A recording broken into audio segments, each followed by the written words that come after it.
No último relatório do ranking de competitividade dos estados, Pernambuco perdeu 5 posições. Ocupa hoje o 18º lugar entre todas as unidades da federação. O relatório avalia aspectos como a infraestrutura, o capital humano, saúde, educação e segurança. Se os indicadores não vão bem, fica mais difícil realizar negócios e movimentar a economia. Nós vamos debater este tema com o senador Armando Monteiro, porque o desenvolvimento de Pernambuco é assunto de Estado.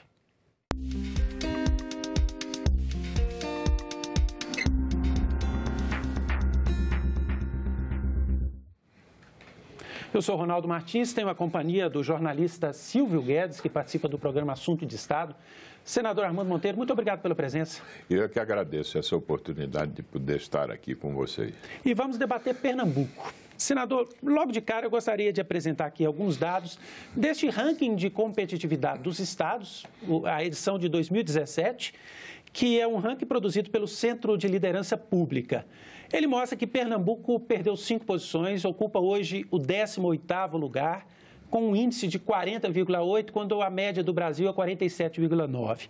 Mais à direita ali nós temos a evolução dos últimos 3 anos, que mostra o estado de Pernambuco perdendo posição de 2015 para 2016, também para 2017.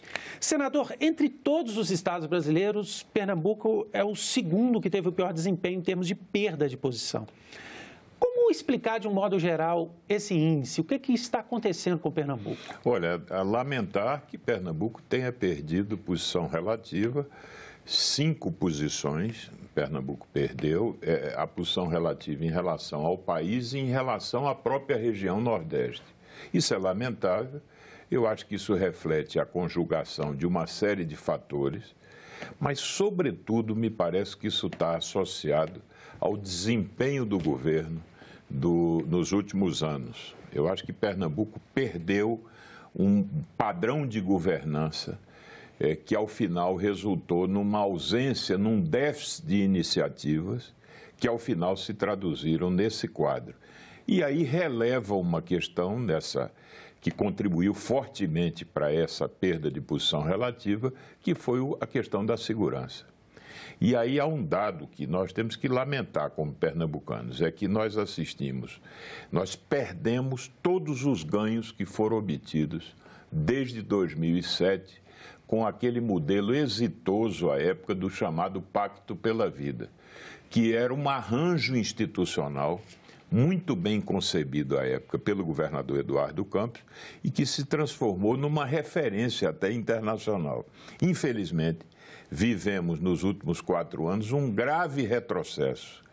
Todos os ganhos que tivemos no Pacto pela Vida foram anulados e, mais do que isso, a posição relativa de Pernambuco hoje é pior do que a que tínhamos em 2007, antes do início do Pacto pela Vida.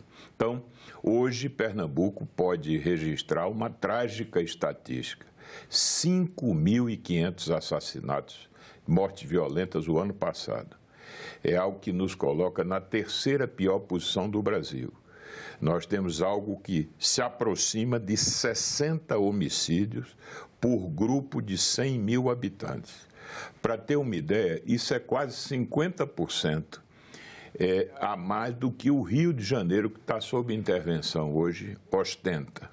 Ou seja, um grave retrocesso, e isso decorre, a meu ver, de uma falta de liderança, de uma posição proativa do governo e, sobretudo, da capacidade do governo de mobilizar as forças sociais do Estado em torno de um tema que nós reconhecemos tão desafiador como esse da segurança pública. Que medidas o senhor acredita que os governos recentes de Pernambuco deixaram de adotar e que trouxeram o Estado até esse estado? Olha, eu falei de segurança, que é algo que teve um peso extraordinário, mas nós temos questões ligadas à infraestrutura. Pernambuco é hoje um canteiro de obras paralisadas.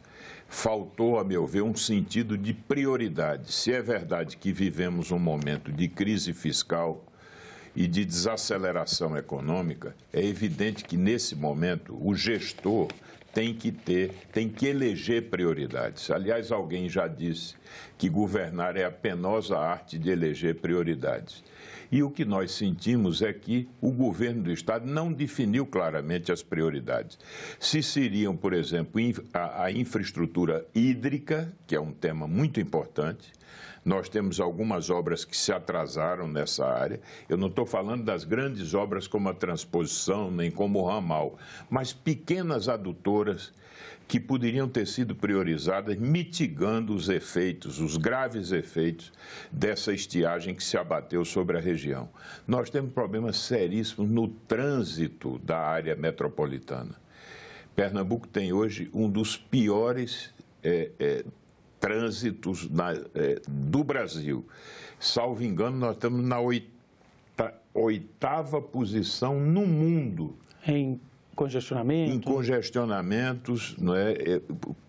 O que causa imensos prejuízos econômicos, inclusive.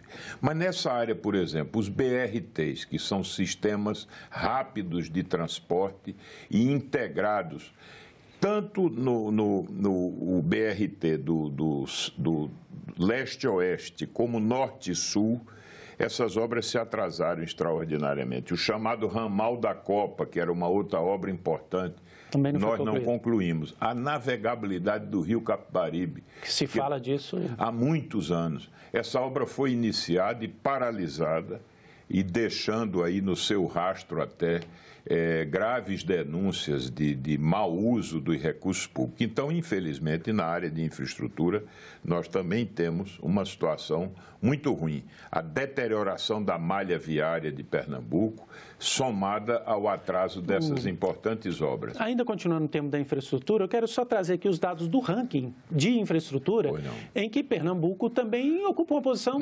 12º lugar, uma posição mediana, com uma nota 5,6. Nesse item apenas, ele tem uma nota acima da média do Brasil. Mas é muito pouco, não, senador? Qual que é o prejuízo que essas carências da infraestrutura, sobretudo no transporte, traz hoje para a produção de Pernambuco? É importante compreender que Pernambuco é um estado que tem um território, em termos relativos, pequeno, não tem uma grande dotação de recursos naturais, mas aquilo que define a própria estratégia de desenvolvimento de Pernambuco é a sua localização geográfica, porque nós estamos num raio de 800 quilômetros, você tem 7 capitais no Nordeste, nós estamos, por assim dizer, no epicentro do mercado consumidor regional. E o que sempre distinguiu Pernambuco é de ser uma plataforma logística também. Nós temos um porto que é importantíssimo, inclusive um porto de águas profundas, um aeroporto que alcançou a liderança regional nos últimos anos. Portanto, Pernambuco, a logística, a infraestrutura é importantíssima para a estratégia de desenvolvimento de Pernambuco. E aí nós estamos precisando integrar os modais de transporte, inclusive o modal ferroviário, que depende também muito hoje da conclusão da Transnordestina, sobretudo o trecho de Pernambuco, que está também muito atrasado. Então, esse quadro da infraestrutura tem para Pernambuco um rebatimento muito importante no processo de desenvolvimento e na própria estratégia de atração de investimentos privados, o que é algo crucial para Pernambuco. Até que ponto o senhor considera que esses atrasos nas obras de infraestrutura de Pernambuco, quer dizer, essa redução de atividade econômica, tiveram um impacto nesses índices de violência no Estado? Olha, eu acho que não se pode deixar de considerar que a crise econômica e esse quadro que é peculiar a Pernambuco hoje, de obras paralisadas, um índice de desemprego que chegou a ser o maior do Brasil. Nós temos um índice de desemprego superior à média do Nordeste. Nós temos hoje 17,6% de taxa de desemprego. Pernambuco foi muito impactado por essa crise, inclusive alguns projetos muito importantes que, por exemplo, no entorno daquele polo petroquímico nascente, da indústria naval, houve muito desemprego em decorrência da própria crise que envolveu a Petrobras. E, além disso, essas obras paralisadas, descontinuadas, que agravaram o quadro, por exemplo, da construção civil no Estado, sobretudo olhando a parte de infraestrutura. Então, eu diria que Pernambuco se ressentiu muito desse quadro. E aí, nós temos que, evidentemente, reposicionar Pernambuco. Eu acho que esse é o desafio, no sentido de poder definir claramente uma estratégia para os próximos anos. E essa questão da logística é fundamental para Pernambuco. Por exemplo, custos portuários.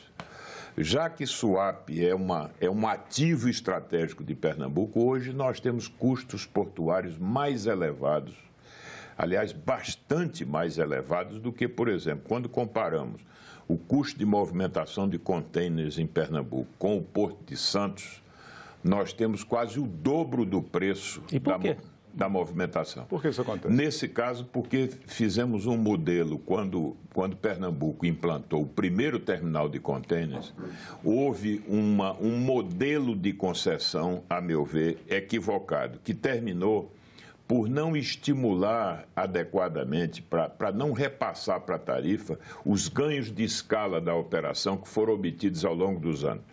Isso pode ser consertado? Pode. E a oportunidade que temos é agora a possibilidade de poder implantar o segundo terminal de contêineres e aí estabelecer uma maior concorrência intraporto com o terminal de contêineres que foi inicialmente implantado. Precisamos disso, de mais concorrência para reduzir as tarifas de operação portuária em Pernambuco. Trazer mais atividade para o Porto de Suape. Mais atividade, aliás, o Porto de Suape está registrando uma movimentação muito expressiva, sobretudo em função da movimentação de granéis líquidos e, nesse caso, toda essa área de combustível em decorrência do início da operação da refinaria Abreu e Lima, que, de qualquer maneira, ainda que a meia carga está processando 100 mil barris por dia, e aí sim um dado muito significativo, que são as exportações de veículos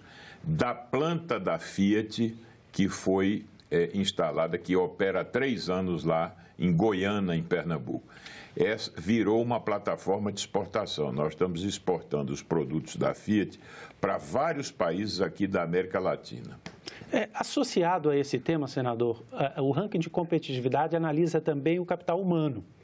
Nós temos os dados que mostram que, novamente, Pernambuco está numa posição ruim, né? Considerando 27 unidades da federação, está na 19ª posição, com uma nota bem abaixo da média nacional. Nesse particular, o senhor diria que o problema da capacitação de mão de obra hoje seria um dos temas a ser trabalhado em Pernambuco? Eu acho que nós temos em Pernambuco o mais grave problema, eu identifico na área do ensino fundamental, os anos iniciais do ensino fundamental e os anos finais. Veja que no Nordeste há experiências muito bem-sucedidas, inclusive no Ceará, mais recentemente, em Sobral, de uma ação em que há efetivamente uma articulação, uma coordenação entre o governo estadual, os governos estadual e municipais, no sentido de poder oferecer um suporte às prefeituras, no sentido pedagógico, da orientação pedagógica, dos currículos, etc. Infelizmente, Pernambuco evoluiu no ensino médio, o que é algo importante, sobretudo com as escolas de tempo integral, etc. Mas nos anos iniciais do ensino fundamental, nós estamos mal posicionados no IDEB e em todos os índices de avaliação, nos anos iniciais e nos anos finais do ensino fundamental. Eu acho que a grande virada que temos que promover é exatamente na melhoria do desempenho na área do ensino fundamental. E na área da educação profissional e da educação para o trabalho, eu acho que há um esforço aí articulado, inclusive com entidades do Sistema S, para melhorarmos essa questão da oferta de mão de obra qualificada. Muita coisa foi feita, mas nós precisamos avançar muito ainda.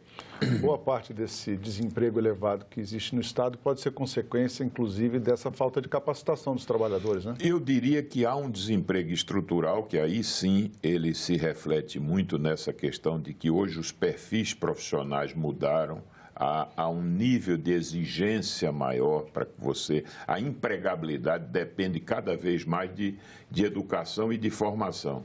Mas, infelizmente, no nosso quadro lá dos últimos anos, nós tivemos desemprego até da mão de obra qualificada em função do agravamento dessa crise e de alguns fatores, vamos dizer, específicos que tiveram reflexo lá na economia do Estado. Agora, se o senhor fala que o grande problema hoje é nos anos iniciais do ensino fundamental, isso pode trazer consequências lá na frente, não? Porque você está perdendo o futuro dessa mão de obra. Esse é o ponto. Se você não tiver uma boa formação, um bom padrão nos anos iniciais, evidentemente que você poderá ter um prejuízo irreversível ao longo de todo o itinerário de formação. Portanto, se tivesse que definir uma prioridade, eu diria que é melhorar o ensino fundamental em Pernambuco. A primeira fase do ensino fundamental é a atribuição mais dos municípios do que do Estado propriamente, né? Faltou também ao governo do Estado, nesses anos, uma articulação maior com as prefeituras? Eu acho que esse é o ponto. O Estado não pode se ausentar inteiramente desse desafio, até porque não há como você separar esses esforços ou torná-los ou tornar algo estanque. Eu acho que o Estado é exemplo de experiências muito bem sucedidas na própria região. O Estado tem que fazer parceria, tem que criar um modelo colaborativo, um modelo cooperativo com os entes municipais para poder, de forma integrada, melhorar o desempenho do ensino fundamental. O senhor fala do Estado e eu queria trazer também o elemento aqui, governo federal. Voltando até no tema da infraestrutura, é possível tudo isso sem o governo federal? E como é que está a relação do Estado hoje com o governo federal em relação ao que era no tempo do governo anterior, do governo do presidente Lula, onde havia uma aproximação também no governo da presidente Dilma? Isso mudou? Como é que é a relação hoje de Pernambuco com o governo federal? Eu diria que houve uma mudança mais em decorrência da crise, do agravamento da crise econômica. Agora, eu não sinto isso, teria que ser justo, e falo com a autoridade de quem foi ministro do governo anterior. Eu não percebo nenhuma discriminação ao Estado. Eu acho que o Estado não tem tido a capacidade, o governo estadual, de gerar os projetos e de gerir algumas obras que se arrastam por problemas que, de resto, podem ser identificados na própria gestão dessas obras, obras até que foram delegadas ao Estado. Então, eu acho que é fundamental contar com o apoio e com os recursos do governo federal, por exemplo, para a área de infraestrutura hídrica, para a adutora do Agreste, que é a mais importante obra, porque nós temos um déficit hídrico muito maior no Agreste até do que no Sertão. Porque no Sertão nós temos aquíferos, nós temos reservas e no Agreste não, além de ter maior densidade populacional. Então nós precisamos muito da União, precisamos muito de uma ação coordenada e articulada, mas é preciso que o governo do Estado tenha mais agilidade para poder gerar os projetos e gerir melhor as obras que são delegadas. A gente vê problemas também na área de saneamento do Estado, né? Essa própria pesquisa indicou que tem um índice muito baixo de cobertura de esgotamento sanitário, coleta e tratamento, né? O Estado de Pernambuco tem como solucionar essa questão no curto ou no médio prazo? Aliás, vamos reconhecer, esse é um grave problema que o Brasil tem, de baixíssima cobertura, inferior a 50%, o que é algo deprimente para um país que tem, que é a 8ª economia do mundo. Esse é um passivo que o Brasil acumulou e que, portanto, foi um problema dos últimos governos em décadas. Mas, para a solução desse problema e para vencer essa defasagem, nós precisamos de parcerias, de estimular parceria com o setor privado. Infelizmente, Pernambuco fez uma PPP que, ao final, por problemas da empresa que liderava a PPP... Uma parceria público-privada. Uma parceria público-privada na área de saneamento, que pretendia elevar em 4 anos, em 5 anos, essa participação, essa cobertura em valores significativos. No entanto, houve um problema com a empresa, que foi a Odebrecht, no caso, e todos esses problemas que envolveram a empresa, portanto, esse projeto não avançou. Os investimentos previstos, nós ficamos muito aquém dos investimentos previstos e, portanto, Pernambuco ainda convive com esse grave problema. O desafio agora é encontrar uma nova parceria para essa PPP. Ainda dentro desse tema, nós temos os dados aqui, senador, do potencial de mercado, que é outro item avaliado pelo ranking de competitividade, onde Pernambuco está muito mal, né, na 22ª posição. Como explicar um estado como Pernambuco, que tem nos últimos anos grandes empreendimentos industriais, o senhor já falou da Fiat, o Porto Suape, todo o complexo petroquímico, como explicar um estado que teve todo esse desenvolvimento ao longo dos últimos anos e está nessa posição no item potencial de mercado? Eu lhe confesso que esse é um dado que eu não pude analisar aí com mais profundidade. Eu não sei, nos critérios que são avaliados, eu não sei bem se nessa mensuração se considera, por exemplo, a dimensão do próprio mercado local. Considera itens, por exemplo, como a questão da infraestrutura do esgoto, nível de desemprego. Nível de desemprego, eu esses acho itens. Que o desemprego seguramente é um fator que concorreu para que o potencial do nosso mercado pudesse ser. Nós temos um nível de renda média que está em linha mais ou menos um pouco acima da renda média da região, né? Mas somos, a rigor, um estado que tem, inclusive, uma vocação como entreposto comercial. Pernambuco exporta muito para a própria região. Então, eu não me detive na análise desse aspecto aí, exatamente para poder entender o que é que determinou essa posição, que, de resto, me parece muito insatisfatória. Um dos itens é o desemprego. O senhor já falou sobre o desemprego, que Pernambuco é o estado que teve o maior desemprego em 2017 no Brasil. Mas eu acho que só o desemprego não responderia por essa posição, pela 22ª posição. Até porque há outros dados, a renda média e a própria população em termos relativos. Então, eu volto a dizer, eu não me sinto aqui confortável para poder fazer uma análise mais detalhada ou aprofundada dessa questão.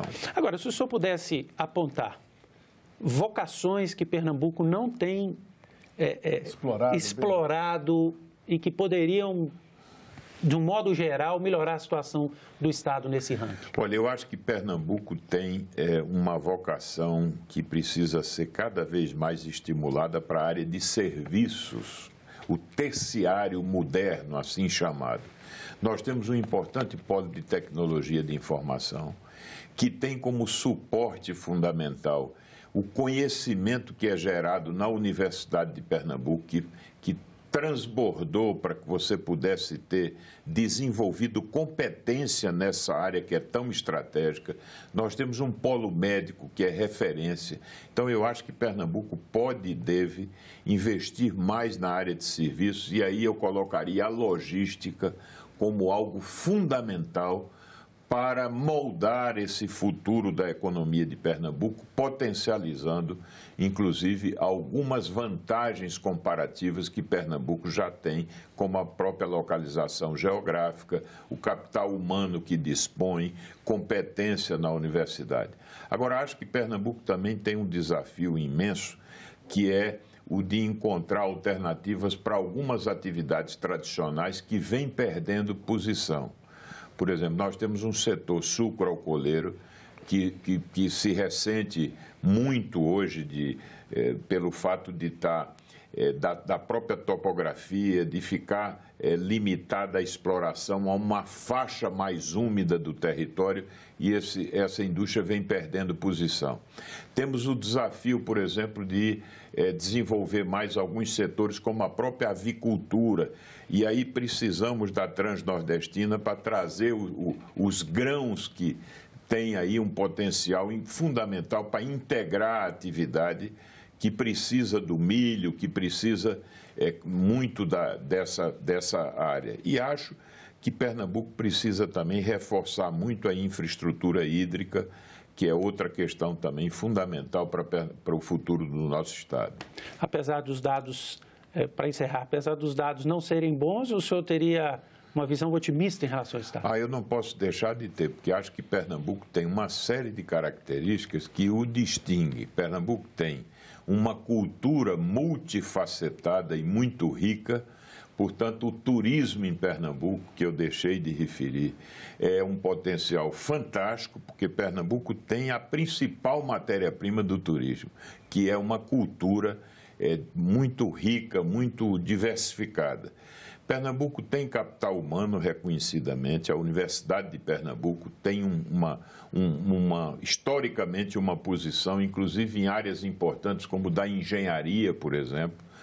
Pernambuco tem uma economia relativamente diversificada, tem cultura industrial, porque foi o berço da industrialização no Nordeste. Eu acho que o grande desafio de Pernambuco hoje é exatamente poder ter liderança política, restabelecer uma liderança que tenha a capacidade de articular e de mobilizar a sociedade em torno dos seus objetivos estratégicos. Me parece, portanto, que é algo que podemos resolver através do próprio processo eleitoral no futuro. Senador, muito obrigado pela presença. Muito obrigado. Senador, obrigado. Bom, nós agradecemos também a sua audiência. Essa entrevista já está disponível lá no nosso site, senado.leg.br/TV. Você pode baixar e distribuir nas suas redes sociais, enviar para os amigos.